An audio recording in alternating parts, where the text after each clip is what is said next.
Remember yesterday when we got in the discussion about, and people were kind of killing the Brad Holmes draft last year? Remember that? I know you try to forget it. Yeah. That they quote, there were no stars taken in that draft. There were no there were no like day one people that you can point to say that guy's got, Hall of Fame potential. Remember, right? You were here. I didn't make that up, right? No, I was here. You were here. Pull that one by me. Okay. I didn't even have to go to the tapes. Okay, gotcha. I just wanted to make sure. It wasn't even in my HR complaint inbox. It wasn't? No. Okay. Well, maybe can I submit something to you for HR complaint? Please. Ermanni and Edwards. Oh, God. 2-4. What? No, just go ahead, man. You know I'm a representation of live from the Winter Blast tomorrow. Yeah, 2-4, as a matter of fact, 2-4. Yep. KG, tap in. KG is represented on this show. So you were here yesterday for E&E. I was. We're going to play this clip. We're going to go to you for comment. Okay. And then and for context, Kenny, because you were there. I got you. And then ... Here's Ryan Ermanni, as heard yesterday. What? No, just go ahead, man. This was the first Brad Holmes draft since he's been the general manager of Detroit where he has not drafted a star, an immediate star that came in and performed for the Detroit Lions. Terrion Arnold was okay. Reach. He was good, but he wasn't a star. He's gonna be though. He might be. He was a rookie. He might started. But what I'm He's saying, right. He's okay, not the first rookie to start. Nothing about him this year seems special to where I think that he's going to be great. Now, can he develop into a good DB? I think that's possible. But nothing about him looks special. At no week that the Lions played this year, nothing looked like, oh my God, I see it. Like he could be a good player. And just as a point about that, yes, Maz, you are right. He could develop into something, but he was not a star this year. In Brad Holmes' drafts in prior years since he's been here, he has had stars, flat out NFL stars in year one. And that was Ryan Ermanni. And Chase said that was on Monday because he cut the clip. Yeah, I saw it on here Instagram Monday. yesterday. This is why I don't remember. Sent it to Spenny. Okay, but whatever. That being said, Spencer, I believe that you spearheaded the movement of this. You and I were in lockstep. Mm-hmm. We were in direct unison where you can say that, yeah, if you want to be simple, if you want to not understand nuance, if you want to not take a look at the whole and say, man, you know what? Maybe we're just at the point where everybody we draft, even into the 6th round, like Malcolm Rodriguez, isn't going to be a starter because they have actual talent. And when you sit there and look at the draft, you can say, wow, we drafted this draft. We didn't have to plug somebody in day one. They were never going to get usage to be a star. We were taking a 3rd corner in the 1st round or whatever the number was that we saw continual improvement from. So, Spenny, I go to you. You talked about it. We talked about it. There's your example. That's what's out there. Yeah, and Ryan's not wrong. He wasn't a star. Terrion Arnold wasn't a star, and if that's what you're basing your argument on, you're right. But I also agree with Maz. He stepped into the hardest position in football to step into as a rookie, and he played 16 games, 17 games, whatever it is. And I expect him to improve. I expect him to be a star. I expect him to be cornerback 1 on this team when it's all said and done. This guy, he was there. It's not like he was getting burnt and torched on the field like Cam Sutton. He was there. He just needs to get his head around. These are small, nuanced things that he will learn and develop becoming a player in the NFL. And that's 100% right, Neal. You're not going to have 4 of your first 5 draft picks be starters on this team anymore because you don't need to. You're not going to have the 3 guys. You're not going to have 2 first-round picks anymore because you're not bad. You're not trading away guys to get extra first-round picks. You drafted a guy at 24.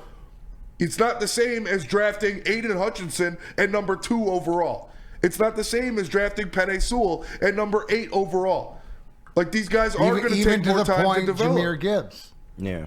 Or Jamison Williams. Well, I'm glad you brought that up, D-Mac. Or what to 24. Here's the simple point, right? Of coming off the game in San Francisco, right? The glaring point was to address the secondary, the corner position. You signed a Carlton Davis and you drafted Terrion Arnold, who, number 1, fits the culture but played the toughest position. Now, and his whole team died around him. Everybody got hurt. Yeah. That's what I'm saying. And he was out. Here's the one thing what I like is it was never about just this year. It's about did he get out there and the durability to play the games, the hunger, will he improve and stuff like that. That's what happened. There's not spots available, boys. There are just not spots available, and that goes to show you the development of your team and why the draft is so important. So I guess the question should be, did they draft the right guy? Yeah. Right? And I mean, at 24, where they picked him, I would say yes, from what you got out of it. Now, the big years next year, and you made a point, Spenny. Everybody around him went down. Yeah. I think Terrion Arnold would have had a better season if Aiden Hutchinson didn't get hurt. I don't think that's a stretch to say.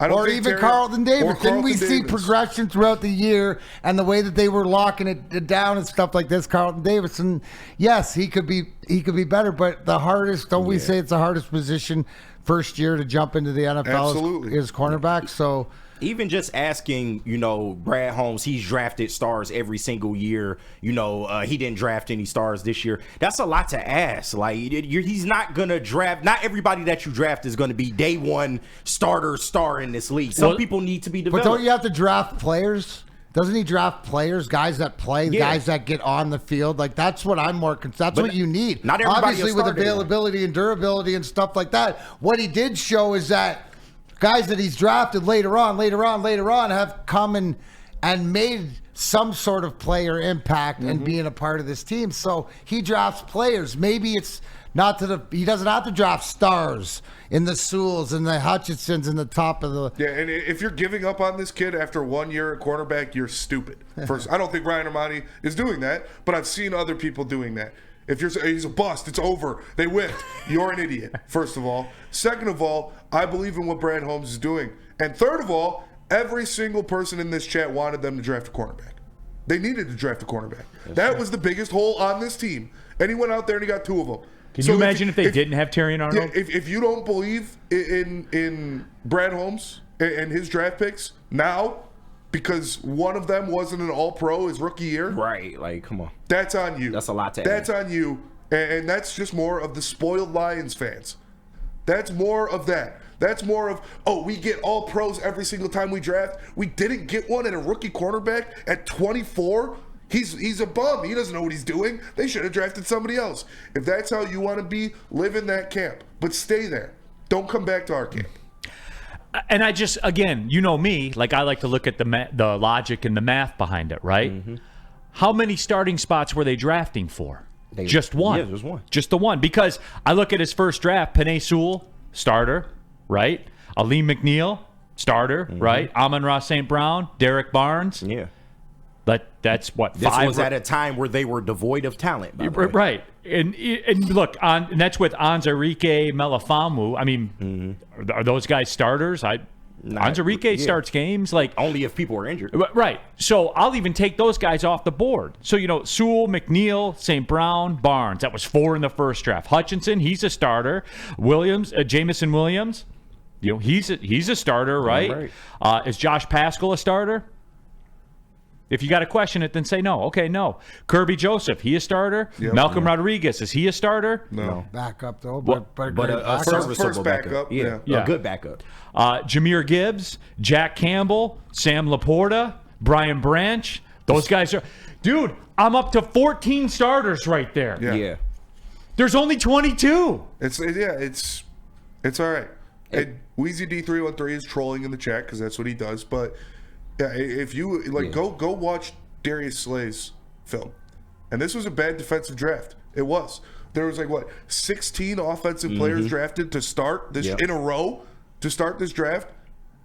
And was Quinyon Mitchell the number one cornerback on everybody's boards? Yes. Did he get drafted before Terrion? Yes. Did he perform better than Terrion? Yes. Those are linear things. Yeah. And again, and this is not me. I'm not going at Ryan because what Ryan said was right. And I don't think Ryan's giving up on Terrion or anything. But he wasn't a star. But I think the expectations of him to be a star are a little ridiculous. And people just don't realize how hard that is to do. For what Brad Holmes has done these last 2 to 3 drafts, you don't just get that overnight. That shit is hard to do. It's hard to draft young players that end up becoming your stars right away and carry you to an NFC championship. What are we talking about? Terrion's job on this team when he was drafted wasn't even to be a star. It was to be cornerback 2. Yeah. And he was doing that well. But oh what? Carlton Davis breaks his jaw. His entire offensive line or his entire defensive line all get hurt. Amik Robertson breaks his arm. Like, he was forced to have to be that star.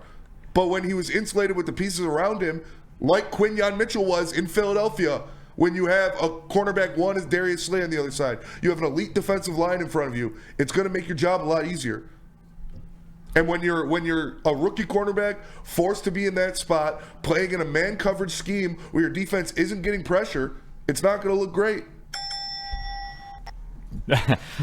Woodward Sports chat thread, WeezyD313, Sandra still greater than. And I knew people were going to do this. Like, yeah, he had the couple picks against the Lions. The Eagles tore his ass apart. Took him apart. Sanders still had the 5 interceptions on the year, which Terrion didn't have 1. No doubt that is better. Terrion had a better completion percentage against, less yards allowed and less touchdowns allowed than Mikey Sanders. Yeah, because a ball didn't deflect to him twice. Like, it's viewed as he's not a star. Like, he doesn't have star potential. And he's not Mikey a good Sanders player. still majority played in the slot. Yeah. And the Eagles tore the ass out of him in that game. I know, because I did the watch party and we talked about it in great detail. Yeah. Destroyed him, hunted him. So, keep it 100. You can't just look at the good and not say the bad. Because when they had a chance to go to the Super Bowl, they ate him alive. Yep. Tell me I'm wrong. You're not. No, I'll sit there and watch film. Actually, I don't have to watch film. I already watched film with you. Go back and watch the watch party. They took him apart. So you can save me with that. And if that would have happened, if that would have happened to Terrion Arnold, what would have been the narrative? He's bust.